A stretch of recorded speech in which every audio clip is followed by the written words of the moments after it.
Hi guys, it's Natalia. This is my first video of 2015 and I'm starting it off with a new series. I put a post on Facebook and Instagram a little while ago asking if people wanted to see like my top 5 products of all different categories, or if you wanted to see like a collection of everything that I've got in particular categories, tell you what I think about everything, and like whether I like it or whether I don't like it, stuff like that. And I had a few people say they want both, so I thought one way I can do that, I'm going to each month dedicate a month to a particular category, and then I'm going to go through and show in detail what I've got and tell you my thoughts on each product, and then at the end of the month I'll be doing my top 5 products of everything that I've spoken about that month. So I'm going to go right back into talk about the things you do first, and that is skincare. So January is dedicated to skincare products that I own, and I'm going to be talking specifically today about cleansers and the different cleansers that I've got, whether I like them or I don't like them, and things like that. So here we go, let's just get into it. There's a few here. The first thing I'm going to talk about is the Dermalogica Pre-Cleanse. This is a cleansing oil. This is one of those products that I will swear by 100% if I've got a full face of makeup. Specifically if I've gone out at night, evening makeup is a lot thicker. It's like, you know, your long wearing primers, your foundations, your powders and everything on top of that.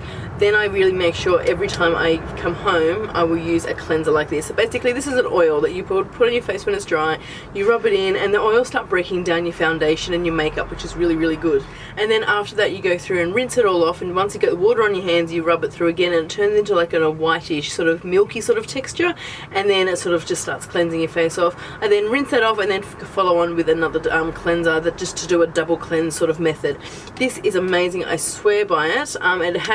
It lasts for ages, it really does. It's got like a very lavenderish smell, so if you aren't someone who's like lavender like me, it can sort of like, I get a bit sick of it every now and then. It does say it is suited for all skin types, but I think the scent's so strong that if you are really sensitive, that the lavender might irritate you a little bit. The perfume in it may or may not, but there's something to do keep in mind. I have been recommended by Kat to use to try the Shuamura one, so I'm definitely going to be buying that one once this one runs out. I think I'm in the last legs of this one. The next two things we're going to talk about are the good old micellar waters. These are, everyone talks about them, everyone is bringing them out these days. And it started off with this little one. This one's Bioderma Creolene H2O. And the reason I started liking this way before the hype is, as a makeup artist, this is a crucial thing in your kit. You'll find, depending on what kind of makeup you use, you either use an oil-based makeup or you use water-based makeup, especially. You can tell that just by the ingredient list on your foundation and everything. And the key to like long-lasting makeup is to get oils and oils working together, and water-based products and water-based products mixing together. Because this is a water-based product, if there was a mistake, I just got this on a cotton tip and just sort of wiped it off, I could put foundation on there straight away. If I used an oil-based like a little oil-based remover to remove that, and I went to put my water-based foundation on, it would not sit, it would slide, and it would just not work together. It's science, really. So that's when I fell in love with this, when I was working doing a lot of bridal work, because it was just made fixing touch-ups and stuff so easy. It was also really good for sensitive skin.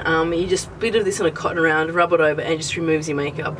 With eye makeup and mascara, I'd leave this on a cotton round, just soak it, sitting on your eyes for a little while, leave it for a couple of minutes, a good couple of minutes, and then it would just wipe away. So this one, Bioderma, has been around for a very long time in France. I have been using it for years and years and years. It was only just last year, I think, that it became available in Australia, and everyone went crazy about it. It's like, Bioderma's here, let's stock up. I'd actually stocked up from when I was in France a few times, so I've only just finished my France stash now. It's taken me this long to use it. So this one is one I have been loved. It's tried and tested for me and I've loved it. And then Garnier came out with this one. This is the Micellar All-in-One, removes makeup, cleanses and soothes, and no rinsing needed, face, eyes, lips, perfume free. It's basically the same thing. People are saying this is a dupe for it. In my opinion, it's not a dupe. I can wipe this one on, go off, it feels like nothing's on my face. This one, it doesn't sting, but I can feel it on my skin. My skin has a little bit of a reaction to it, and I find that it leaves my skin very, very, very dry, which I'm a very dry person usually, and I do not like this feel. The reason it is so empty is because the kids just, I don't know if the kids drink it or what, but every time I go to the bathroom, this is in the sink and it's just emptier and emptier.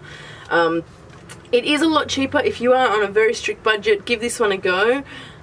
But keep in mind that it can dry your skin out. I don't know what the difference is, what is in here. This one's got things like cucumber and fruit extracts, so maybe the cucumber's a little bit more cooling and soothing on the skin, whereas this one, it doesn't have that, where I find it's a little bit more harsh on my skin. Either way, if I had to recommend these two, I would say save up and get this one. But if you are on a budget, I mean, sure, go with this one, but this one isn't my favourite, and I won't be repurchasing this one. I'll be sticking to the Bioderma.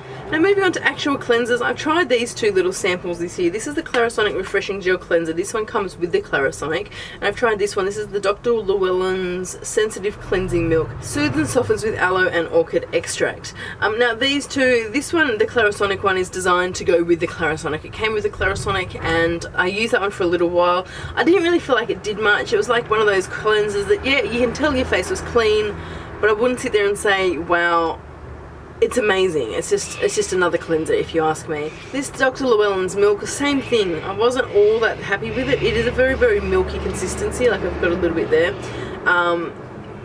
I found it has a very, very, very strong scent. I find that it didn't really break down my makeup all that well. Once I used this one, I then had to go over with my Bioderma on a cotton round just to still remove makeup from the surface of my skin. So I don't think it did all that much. It didn't irritate my skin. It did feel like it was nice for sensitive skin, except for, again, that scent. I don't know why companies put scents in skincare. The one product I don't think needs skin scents would be skincare, but they still do. When I use these every now and then, when I just feel like I need a break from my other cleansers, I sort of come back to these ones and take it in turns. But once these ones go, I probably still wouldn't repurchase them either. My two main cleansers that I've been using this year are the Special Cleansing Gel from Dermalogica. This one is a gel. It's very nicely foam. It foams a little bit once you apply it, but not overly foaming. It's just a really nice sensitive wash. Again, it does have that lavender smell, so if you aren't someone who likes lavender like me, you can get sick of it pretty quickly, and it is quite strong.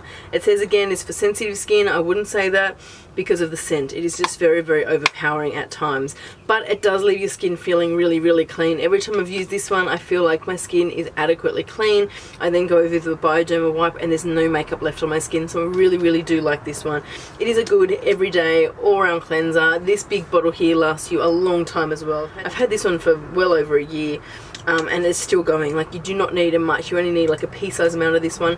You can use this one with a Clarisonic as well. It doesn't foam up too much, which is another good thing. So it's like a very stock standard staple cleanser in my opinion. Now the reason I haven't got too many cleansers this year to talk about is, one, I don't particularly like changing up my skincare once I get used to it, and the other reason is because of this. This is the Roche-Posay Effaclar Purifying Foaming Gel for Oily and Sensitive Skin. Now I tried this one when Priceline had their 40% off skincare sale at the beginning of the year, I think. I do love the Effaclar Duo Moisturizer. It's something I swear by, especially when I've got clogged skin and my skin isn't the best. I will definitely use that moisturizer. So I thought I would try this cleanser. It is soap free and pH balanced as well, which I think is really good. I really do like French skincare ranges. I think they do a really, really good job. I think the French know what they're doing when it comes to really happy to try more things from French brands. The reason I say I don't like this cleanser is it foams like a mofo. This foams so much. You only need like a pea-sized amount of this. You put it on and you start scrubbing it in and it foams. It foams so much, which is a good thing because I feel like the foamingness gets in and cleans my skin, so that is a plus. It does clean my skin. My skin comes off with this squeaky, squeaky clean. There is not a problem with cleaning my skin, but it just foams so much. I can't use this with a Clarisonic because it just, with the Clarisonic movements and this, it's just like, you're blowing like soap bubbles out your nose. You can't breathe because you don't want to get it in your mouth and it's blocking it. It is just one of those things that you want to do really, really super quickly and then get off your face. Another thing, you don't need much of this, and this is a huge bottle. This is a 200ml bottle, and I've had this for almost the entire year, and I am still going on this sucker. I really want to use up products. I really do. I want to start using up products before they go off, especially skincare.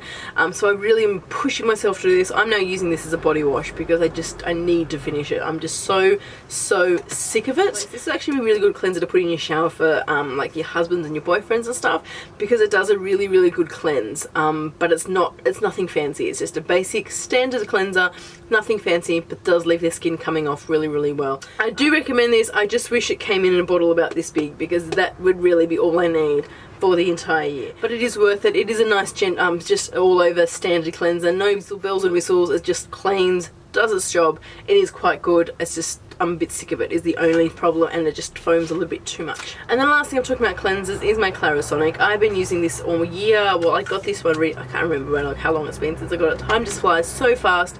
But I got this one this year and I've been using it. And this is the Mia 2. I don't want it to be too harsh on my skin. which I think this can be. So I don't do the whole, you know, 30 seconds here, 30 seconds there, 20 seconds there, wherever. I don't follow the guide. I just put it on and just sort of go over my skin in general motions, just like that. It's not, I love it. I just don't want to be too harsh on my skin. It's the only sort of cleansing device that I've got. I did, when the Clinique one came out this year, I was looking at that one, but I didn't feel like, I felt like this one did a lot more than that one. That was just like a little bit of a kind of thing, but it didn't really do as much as this, whereas this one seemed to be more of the hard worker.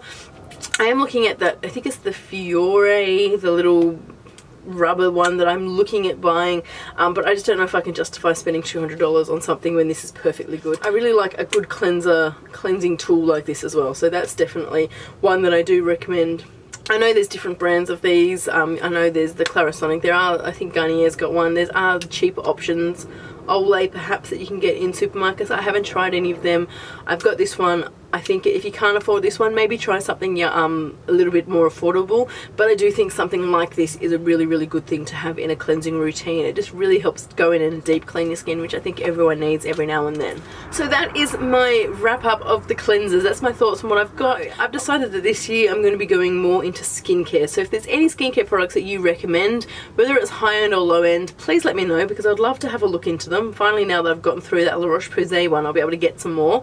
Brands that I am really looking forward to trying are the Kate Somerville. I know Glam Glow are bringing out like a daily cleanser. I'm really, really looking forward to getting that one. So please let me know what your recommendations are for cleansers. I'd really be interested to see what you use. So don't forget to stay tuned for next Monday, because I'll be coming back and talking about my entire mask collection, and the week after that I think I'll be doing oils and serums and moisturizers. So thanks so much for watching. I hope you enjoyed this series. Don't forget to give this video a thumbs up, subscribe if you haven't, and I will talk to you really soon. Bye!